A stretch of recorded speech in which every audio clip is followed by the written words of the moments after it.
మీకు దమ్ముంటే, మీది నిజమైతే చెప్తున్న ఒక్క మాట మీరు రుజువు చేసుకోలేరు. ఇష్టం వచ్చినట్లు జోకర్ల చేత, ఎవడి చేత వీలైతే వాడి చేత ఏది కావాలంటే అది మాట్లాడిస్తున్నారే. ఉచ్చం నీచం అవసరం లేదా? ఆడపిల్ల అన్న ఇంగితం కూడా లేదా? వ్యక్తిగతంగా టార్గెట్ చేస్తారా? ఇంకా సాక్షి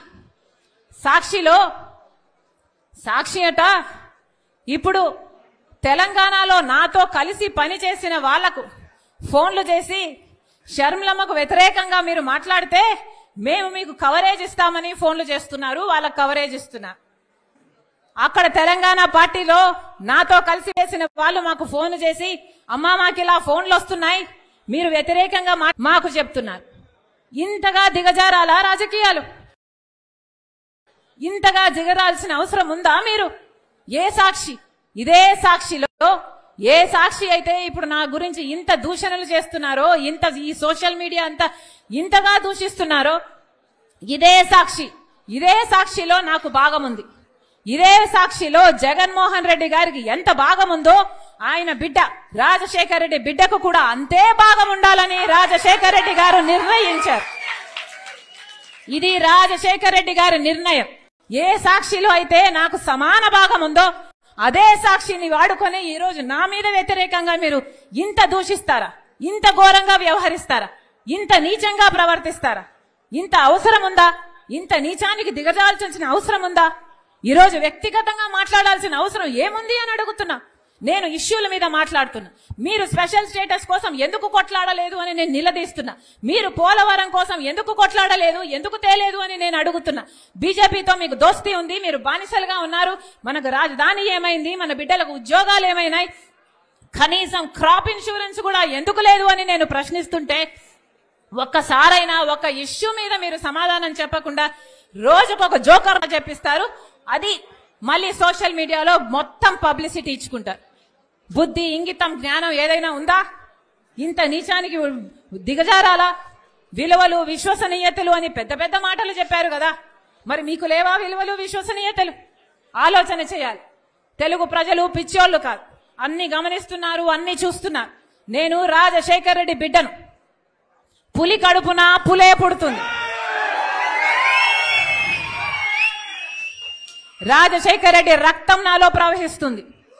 నేను రాజశేఖర రెడ్డి బిడ్డ వైఎస్ షర్మిలా రెడ్డి. నా పేరు ఇదే, నా ఉనికి ఇదే. ఎవరు కాదన్నా, ఎవరు అవునన్నా, ఎవరు గీ పెట్టినా నేను వైఎస్ షర్మిలా రెడ్డి. ఆంధ్ర రాష్ట్ర ప్రజలకు మేలు చేయడానికే ఇక్కడికి వచ్చాం. నా గుండెలో నిజాయితీ ఉంది. ఆంధ్ర రాష్ట్ర ప్రజలకు వాళ్ళ హక్కులు కల్పించాలని రాజశేఖర రెడ్డి బిడ్డ ఈ రోజు తన పుట్టినింటిలో ఆంధ్ర రాష్ట్రంలో అడుగుపెట్టింది. నిలబడుతుంది, కొట్లాడుతుంది. ప్రత్యేక హోదా వచ్చేంత వరకు రాజశేఖర రెడ్డి బిడ్డ ఇక్కడ నుంచి కదలదు. పోలవరం వచ్చేంత వరకు రాజశేఖర రెడ్డి బిడ్డ ఇక్కడ నుంచి కదలదు. మన రాష్ట్రానికి, మన బిడ్డలకు ఉద్యోగాలు రావాలి, మన రాష్ట్రం అభివృద్ధి చెందాలి, అంతవరకు రాజశేఖర రెడ్డి బిడ్డ తన పుట్టింటి నుంచి కదలదు. మీ ఇష్టం వచ్చింది చేసుకోండి, ఎంత చేసుకుంటారో చేసుకోండి, ఏం పిక్కుంటారో పిక్కోండి. ఇక్కడ భయపడే వాళ్ళు ఎవ్వరూ లేరు. ఇక్కడ ఉన్నది రాజశేఖర రెడ్డి బిడ్డ. ఖబర్దార్. జోహార్ వైఎస్ఆర్. రాహుల్ గాంధీ గారి నాయకత్వం వర్ధిల్లాలి, వర్ధిల్లాలి.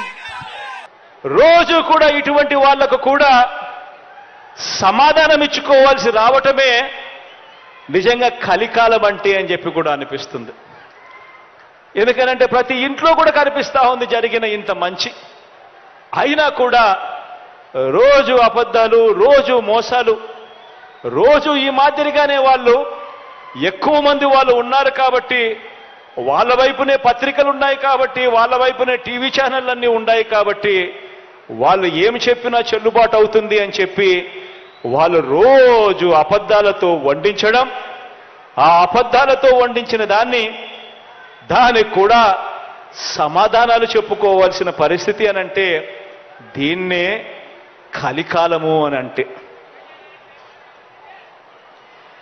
ఏ మంచి చేయకపోయినా కూడా, ఏ స్కీములు కూడా ఆయన అమలు చేయకపోయినా కూడా, కేవలం మోసాలే ఆయన చేసినప్పటికీ కూడా చంద్రబాబుకేమో స్టార్ క్యాంపెయినర్లు దండిగా మంది ఉన్నారు. స్టార్ క్యాంపెయినర్లు అంటే బాబును కోసం చంద్రబాబును భుజానెత్తుకొని మోసే ముఠ చాలా మంది ఉన్నారు. ఆయన ఏ మంచి చేయకపోయినా, ఆయన ఏ స్కీములు ఇవ్వకపోయినా, ఆయన మోసాలే చేసినా కూడా ఆయన గురించి డంకా బజాయించేందుకు, ఆయనను భుజాన ఎత్తుకునేందుకు చాలా మంది స్టార్ క్యాంపెయినర్లు చంద్రబాబు నాయుడు గారికి ఉన్నారు. పక్క రాష్ట్రంలో, మన రాష్ట్రంలో ఎవరు ఉండరు, పక్క రాష్ట్రంలో ఉంటారు. వాళ్ళ ఇళ్ళు, వాళ్ళ సంసారాలు, వాళ్ళ కాపురాలు అన్ని పక్క రాష్ట్రంలోనే ఉంటాయి. పక్క రాష్ట్రంలో పర్మనెంట్ రెసిడెంట్గా ఉన్న దత్తపుత్రుడు వీళ్లకు ఒక స్టార్ క్యాంపెయినర్ అయితే, పక్క రాష్ట్రంలో పర్మనెంట్ రెసిడెంట్గా ఉన్న ఆ చంద్రబాబు నాయుడు గారి వదిన గారు ఆయన పక్క పార్టీలోకి వెళ్ళి చంద్రబాబుకు మరొక స్టార్ క్యాంపెయినర్. చెప్పాల్సిన పని లేదు, ఆయన వదిన అంటే అందరికీ తెలిసే ఉంటుంది అనుకుంటా. పక్క రాష్ట్రంలోనే శాశ్వతంగా ఉంటా ఉన్న ముగ్గురు మీడియా అధిపతులు, ఈ ముగ్గురు మీడియా అధిపతులు కూడా మన రాష్ట్రంలో ఉండరు, పక్క రాష్ట్రంలోనే ఉంటారు. అక్కడే వాళ్ళు శాశ్వతంగా ఉంటారు. కానీ అక్కడ ఉన్న ఆ మీడియా అధిపతులు ఓ ఈనాడు, ఓ ఆంధ్రజ్యోతి, ఓ టీవీ5 వీళ్ళందరూ కూడా బాబుకు స్టార్ క్యాంపెయినర్లే. వీళ్ళు కాక రాష్ట్రాన్ని విడగొట్టిన పార్టీలోకి ప్రవేశించిన చంద్రబాబు అభిమాన సంఘం అంతా కూడా చంద్రబాబును జాకీ పెట్టి ఎత్తేందుకు కష్టపడుతూ ఉన్న ఇంకొంతమంది స్టార్ క్యాంపెయినర్లు, వీళ్ళంతా కూడా చంద్రబాబు నాయుడు గారికి తోడుగా ఉన్నారు. బీజేపీలో తాత్కాలికంగా తలదాచుకున్న, అది కూడా చంద్రబాబు ప్రయోజనాల కోసం తలదాచుకున్న పసుపు కమలాలన్నీ కూడా బాబుకు ఇంకొంతమంది స్టార్ క్యాంపెయినర్లుగా కూడా వాళ్ళంతా కూడా ఉన్నారు. ఇంకా బాబుకు వీళ్ళే కాదు, ఇంకా స్టార్ క్యాంపెయినర్లు కూడా బాబుకున్నారు. అమరావతిలో బాబు భూములకు బెనామీలు ఉన్నట్టే మనుషుల్లోనూ ఇంకా ఇతర పార్టీల్లోనూ కూడా రకరకాల రూపాలలో చంద్రబాబు నాయుడు గారికి బినామీలు ఇప్పటికీ స్టార్ క్యాంపెయినర్లుగానే కొనసాగుతా ఉన్నారు. వీళ్ళందరూ కూడా మనకు కనిపిస్తూ ఉంటారు. టీవీ లాంచ్ చేస్తే విశ్లేషకులు వీళ్ళే అని చెప్పి విశ్లేషకుల పేరు మీద కూడా వీళ్ళు కనిపిస్తారు, వేదికల పేరు మీద కనిపిస్తారు. మేధావులని చెప్పి వీళ్ళంతటి వీళ్ళే చెప్పుకుంటూ మేధావుల పేరు మీద కూడా వీళ్ళే కనిపిస్తారు. రకరకాల స్టార్ క్యాంపెయినర్లు బాబు కోసం వీళ్ళందరూ కూడా పనిచేస్తారు. కారణం దోచుకోవడం, దోచుకున్నది పంచుకోవడంలో వీరందరూ కూడా భాగస్వాములే.